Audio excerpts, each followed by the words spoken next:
मराठवाडा आणि खानदेश यांच्या सीमेवर असलेल्या सोयगाव इथून जवळच असलेले आगळे वेगळे महत्त्व असलेले दैवत म्हणजे लोण्याचे भैरवनाथ हे मंदिर भक्तांचे श्रद्धास्थान असून येथे अनेक चमत्कारांचा पाढा भक्तगण वाचून दाखवत आहेत. हे महाराष्ट्रातील एकमेव लोण्याचे देवस्थान ठरत आहे. चला जाणून घेऊया या देवस्थानबद्दल आणि त्याच्या महतीबद्दल. महाराष्ट्रात विशेषतः खानदेशमध्ये वाढती उष्णता आणि 40 डिग्री जवळपास असलेलं तापमान, अशा तापमानातही न वितळणारे लोण्याचे लेपण असलेले भैरवनाथ यांचे देवस्थान सोयगावकरांसह महाराष्ट्रातील भक्तांचे श्रद्धास्थान ठरले आहे.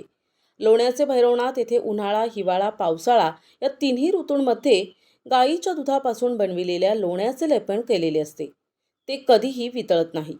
खानदेश मराठवाडा सीमेवरील भाविक भक्त येथे येणाऱ्या भाविकांचं हे श्रद्धास्थान आहे. या भैरवनाथाला कितीही उष्णता असली तरी लोणी वितळत नाही. त्यामुळे मूर्ती जशीच्या तशी असते. या ठिकाणी सर्पदंश झालेल्या कुठल्याही रुग्णाला नेले किंवा त्यांच्या नावानं दगड 7 वेळा उतरवून येथे आणून ठेवल्यास सर्पदंश झालेला रुग्ण बरा होतो, अशी अनेकांची प्रचिती आहे.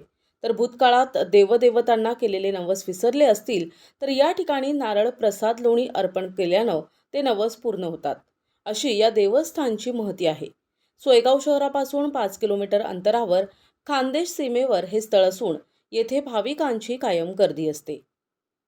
मध्यावर बॉर्डरवर असलेलं हे महाराष्ट्रातील एकमेव दैवत, हे दैवत भैरवनाथ हे लोण्याचं लेपन केलेलं हे मंदिर असून या भैरवनाथाला उष्णतेमध्ये किती उष्णता आली तरी या लोणी वितळत नाही आणि सिंदूरसुद्धा वितळत नाही.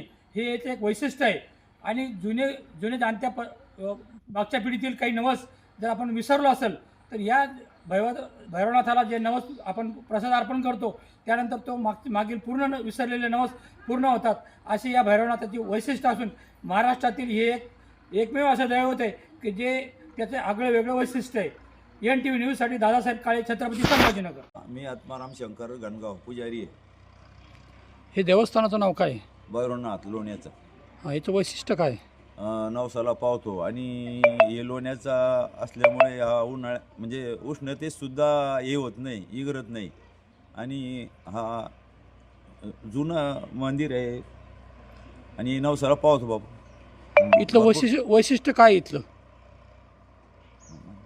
म्हणजे याचं वैशिष्ट्य हे की किती उष्णता असली तर लोणी वितळत नाही आणि लोणी आणि सेंदूर लावून लेपन केलं जातं आणि भाविक भक्तांच्या याला श्रद्धेला पावतो. तर हे किती वर्षापासून चालू आहे असं? आता ते म्हणजे 1700 मधलं मंदिर सांगताय. 17व्या शतकातलं. हां, ते महाराष्ट्रात असं कुठंच मंदिर नाही आहे. नाही. आणि हे आपलं संभाजीनगर मराठवाड्यात येतं बा. हां, तर याचे भक्तगण कुठल्या भागातून येतात? भरपूर. मुंबई, नाशिक, पुणे, सांगली, सातारा, वर्धा, जसं जळगाव, धुळे, असं. याची एक खासियत ऐकते की इथं जर तुम्ही नारळ आणि ते अर्पण केलं तर जुने जे नवस विसरले. प्रतिनिधी दादासाहेब काळे, NTV न्यूज मराठी, छत्रपती संभाजीनगर.